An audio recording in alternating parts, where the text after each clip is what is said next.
അമൃത് Veni hair elixir presents daily news പ്രഭാത വാർത്തകൾ powered by Pulimoottil silks KSFE. ഈ ആണുങ്ങൾക്ക് മാത്രം എന്താ ഇത്ര അധികം നെറ്റ് കെയറിലും ഹെയർ ലോസ് ഒക്കെ ഉണ്ടാവണേ? ആണുങ്ങളുടെ ഹെയർ ലോസിന്റെ മേജർ റീസൺസ് തന്നെ ഡിഫറെന്റ് ആണ്.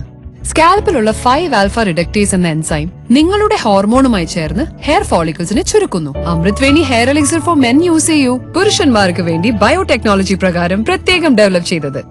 നമസ്കാരം, ഞാൻ ഷാജി പത്മനാഭൻ. ഡെയിലി ന്യൂസിന്റെ പ്രഭാത വാർത്തകളിലേക്ക് സ്വാഗതം. ഇന്ന് മെയ് 4 ഞായറാഴ്ച. സിന്ധു നദീജലം തടയുന്ന ഏത് സംവിധാനത്തെയും തകർക്കുമെന്ന പ്രകോപന പരാമർശവുമായി പാകിസ്ഥാൻ.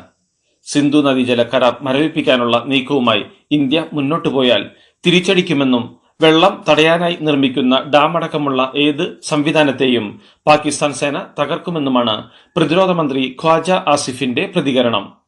പഹൽഗാം ഭീകരാക്രമണത്തിന് പിന്നാലെ ഇരു രാജ്യങ്ങൾക്കുമിടയിലെ ബന്ധം കൂടുതൽ മോശമായ സാഹചര്യത്തിലും പ്രകോപന പരാമർശങ്ങൾ തുടരുകയാണ് പാകിസ്ഥാൻ പ്രതിരോധ മന്ത്രി. പഹൽഗാം ആക്രമണത്തിൽ ഉൾപ്പെട്ട ഭീകരർ വിമാനത്തിലുണ്ടെന്ന സംശയത്തിൽ ചെന്നൈ കൊളംബോ വിമാനത്തിൽ പരിശോധന.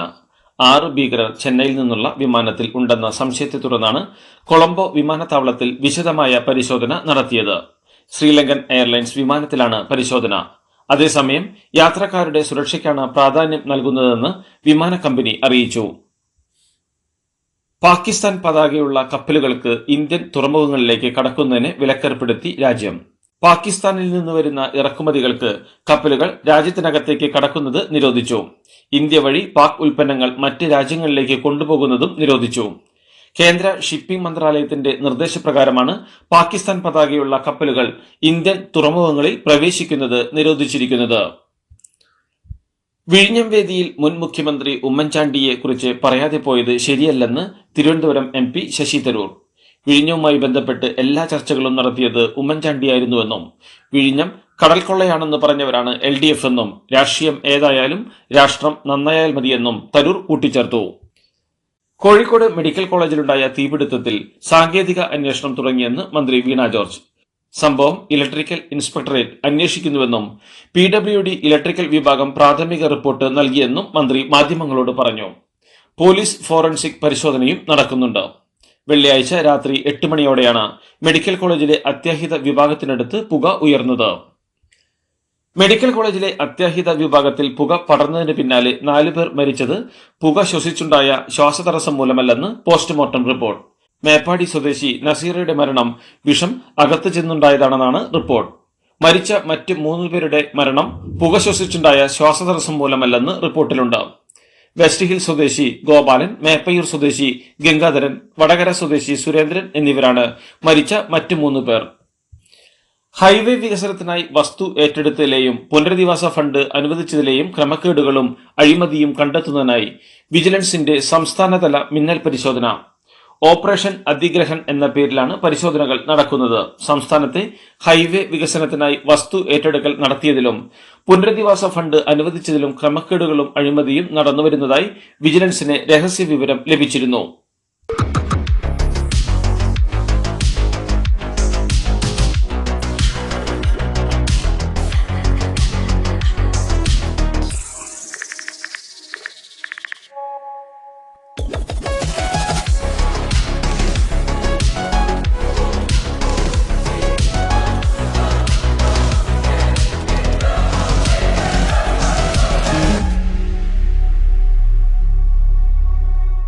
KPCC നേതൃമാറ്റത്തിലെ തീരുമാനം രാഹുൽ ഗാന്ധിക്കും മല്ലികാർജ്ജുൻ ഖാർഗെയ്ക്കും വിട്ട് കോൺഗ്രസ്. അധ്യക്ഷ പദവിയിൽ നിന്ന് മാറ്റുന്ന കാര്യം ഹൈക്കമാൻഡ് തന്നോട് പറഞ്ഞിട്ടില്ലെന്നും ഏത് തീരുമാനവും അംഗീകരിക്കുമെന്നും K സുധാകരൻ പ്രതികരിച്ചു. പിണറായി വിജയനെ ഭരണത്തിൽ നിന്ന് താഴെയിറക്കുകയാണ് ലക്ഷ്യമെന്നും അടുത്ത തെരഞ്ഞെടുപ്പിൽ UDF ഭരണം നേടിയാൽ രാഷ്ട്രീയത്തിൽ നിന്ന് തന്നെ പടിയിറങ്ങുമെന്നും അദ്ദേഹം പറഞ്ഞു. ആന്റണിയുടെ പേര് അധ്യക്ഷ പദവിക്ക് സജീവമായിരിക്കെ ഫോട്ടോ കണ്ടാൽ മനസ്സിലാകുന്നയാളെ പ്രസിഡന്റാക്കണമെന്ന് K മുരളീധരൻ ഒളിയമ്പെയ്തു.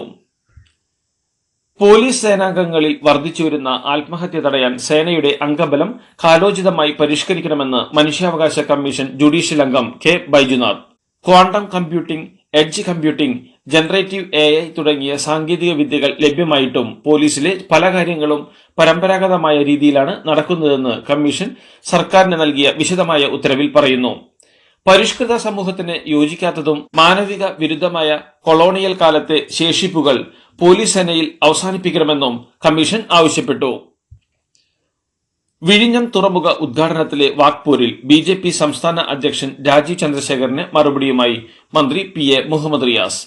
രാജീവ് ചന്ദ്രശേഖർ നടത്തുന്ന കാട്ടിക്കൂട്ടൽ കണ്ടാൽ ആരെയാണ് ഡോക്ടറുടെ അടുത്തേക്ക് പറഞ്ഞയക്കേണ്ടത് എന്നറിയാമെന്നും ദേശീയതലത്തിൽ കിട്ടാവുന്ന ഏറ്റവും മികച്ച ഡോക്ടർമാരുടെ പാനലിനെ വെക്കാവുന്നതാണെന്നും റിയാസ് പറഞ്ഞു. സെക്രട്ടേറിയറ്റിലെ CPM അനുകൂല ജീവനക്കാരുടെ സംഘടനയിൽ പൊട്ടിത്തെറി. സെക്രട്ടേറിയറ്റ് എംപ്ലോയീസ് അസോസിയേഷനിലാണ് ഭിന്നത. സംസ്ഥാന ജനറൽ സെക്രട്ടറിയെ സ്ഥാനത്തു നിന്ന് നീക്കി. 4 മാസമായി ജനറൽ സെക്രട്ടറി യോഗങ്ങളിൽ പങ്കെടുക്കാറില്ലെന്ന് സംസ്ഥാന പ്രസിഡന്റ് പറഞ്ഞു. മുഖ്യമന്ത്രി പിണറായി വിജയനെ കുറിച്ച് ഡോക്യുമെന്ററിയും വരുന്നു.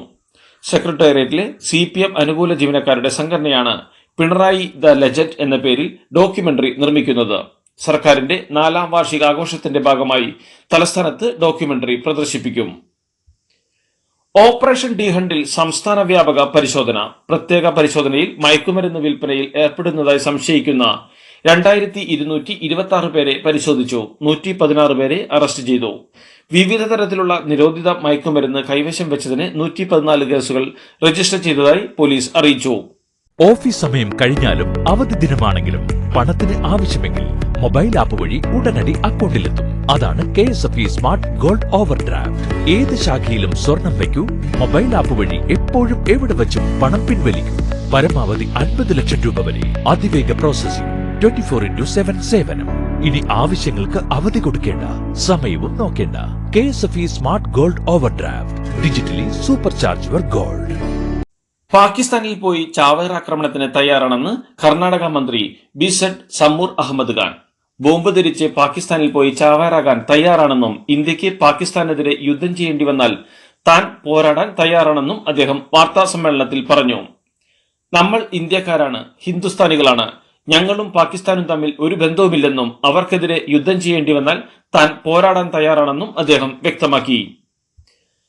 രാജസ്ഥാനിലെ ഇന്ത്യ പാക് അതിർത്തിയിൽ നിന്ന് പാക് റേഞ്ചേഴ്സ് ജവാനെ BSF പിടികൂടിയതായി റിപ്പോർട്ടുകൾ. ഇന്ത്യൻ ഭാഗത്തേക്ക് കടക്കാൻ ശ്രമിക്കവെയാണ് പിടികൂടിയതെന്നാണ് റിപ്പോർട്ടുകൾ. ഇയാളെ ചോദ്യം ചെയ്യൽ തുടരുകയാണ്. പാകിസ്ഥാനി യുവതിയെ വിവാഹം കഴിച്ച വിവരം മറച്ചുവെച്ചതിന് CRPF ജവാനെ ജോലിയിൽ നിന്ന് പിരിച്ചുവിട്ടു. ജമ്മു സ്വദേശി മുനീർ അഹമ്മദിനെയാണ് സേനയിൽ നിന്ന് പിരിച്ചുവിട്ടത്. ജവാന്റെ പ്രവൃത്തി സേനയുടെ പെരുമാറ്റച്ചട്ടത്തിന് വിരുദ്ധവും ദേശീയ സുരക്ഷയ്ക്ക് ഹാനികരവും എന്ന് കണ്ടെത്തിയാണ് പിരിച്ചുവിട്ടത്. പഹൽഗാം ഭീകരാക്രമണത്തിന്റെ പശ്ചാത്തലത്തിൽ പ്രധാനമന്ത്രി നരേന്ദ്രമോദിയും ജമ്മുകാശ്മീർ മുഖ്യമന്ത്രി ഒമർ അബ്ദുള്ളയും തമ്മിൽ കൂടിക്കാഴ്ച നടത്തും. ഡൽഹിയിൽ ശനിയാഴ്ച വൈകിട്ടാണ് കൂടിക്കാഴ്ച. ഭീകരാക്രമണത്തിന് ശേഷമുള്ള സാഹചര്യങ്ങൾ മോദിയും ഒമർ അബ്ദുള്ളയും തമ്മിൽ ചർച്ച ചെയ്യുമെന്നാണ് റിപ്പോർട്ട്. മാംഗ്ലൂരുവിൽ ബജ്രംഗ് ദൾ പ്രവർത്തകനെ വെട്ടിക്കൊന്ന സംഭവത്തിൽ 8 പേർ അറസ്റ്റിലായതായി റിപ്പോർട്ട്. ഇവരെ പോലീസ് വിശദമായി ചോദ്യം ചെയ്തു വരികയാണെന്നും അറസ്റ്റ് സംബന്ധിച്ച് പോലീസ് ഔദ്യോഗിക പ്രതികരണം ഉടൻ നടത്തുമെന്നും റിപ്പോർട്ടുകളുണ്ട്. 1972 സിംല കരാറിലെയും 1999 ലാഹോർ പ്രഖ്യാപനത്തിലെയും വ്യവസ്ഥകൾ അനുസരിച്ച് ദില്ലിയും ഇസ്ലാമാബാദും തമ്മിലുള്ള അഭിപ്രായ വ്യത്യാസങ്ങൾ രാഷ്ട്രീയവും നയതന്ത്രപരവുമായ മാർഗങ്ങളിലൂടെ പരിഹരിക്കണമെന്ന് റഷ്യൻ വിദേശകാര്യമന്ത്രി സെർജി ലാവ്റോവ്. ഇന്ത്യൻ വിദേശകാര്യമന്ത്രി S ജയശങ്കർ റഷ്യൻ വിദേശകാര്യമന്ത്രിയുമായി നടത്തിയ ഫോൺ സംഭാഷണത്തിലാണ് അദ്ദേഹം ഈ നിർദ്ദേശം മുന്നോട്ടുവച്ചത്. അന്താരാഷ്ട്ര നാണയനിധിയിലെ രാജ്യത്തിന്റെ എക്സിക്യൂട്ടീവ് ഡയറക്ടർ ഡോക്ടർ കൃഷ്ണമൂർത്തി സുബ്രഹ്മണ്യത്തെ പിൻവലിച്ച് ഇന്ത്യ. എക്സിക്യൂട്ടീവ് ഡയറക്ടർ പദവിയിൽ ഇനിയും 6 മാസം കാലാവധി ശേഷിക്കെയാണ് സർക്കാരിന്റെ തിരക്കിട്ട നീക്കം. പാകിസ്ഥാനുള്ള സാമ്പത്തിക സഹായം അവലോകനം ചെയ്യാനുള്ള IMF യോഗം ചേരാനിരിക്കെയാണ് നടപടി. ഈ മാസം 9-നാണ് ബോർഡ് യോഗം ചേരുക. തീവ്രവാദ ധനസഹായത്തെക്കുറിച്ചുള്ള ആശങ്കകൾ ചൂണ്ടിക്കാട്ടി പാകിസ്ഥാന് കൂടുതൽ സാമ്പത്തിക സഹായം നൽകുന്നതിനെ ഇന്ത്യ എതിർക്കാൻ സാധ്യതയുണ്ട്. ഓസ്ട്രേലിയയിലെ പൊതുതെരഞ്ഞെടുപ്പിൽ പ്രധാനമന്ത്രി ആന്റണി ആൽബനീസിന് അധികാര തുടർച്ച. 150 അംഗ പാർലമെന്റിൽ ആൽബനീസിന്റെ ലേബർ പാർട്ടി 85-ലേറെ സീറ്റുകളാണ് നേടിയത്. പീറ്റർ ഡറ്റന്റെ നേതൃത്വത്തിലുള്ള കൺസർവേറ്റീവ് സഖ്യത്തിന് വെറും 35 സീറ്റുകളാണ് ലഭിച്ചത്. ഓസ്ട്രേലിയയിൽ 21 വർഷത്തിന് ശേഷമാണ് ഒരു പ്രധാനമന്ത്രിക്ക് ജനം അധികാര തുടർച്ച നൽകുന്നത്. IPL-ൽ ആവേശം അവസാന പന്തുവരെ നീണ്ടുനിന്ന ത്രില്ലർ പോരാട്ടത്തിൽ ചെന്നൈ സൂപ്പർ കിങ്സിനെ 2 റണ്ണിനെ തോൽപ്പിച്ച് റോയൽ ചലഞ്ചേഴ്സ് ബാംഗ്ലൂരു.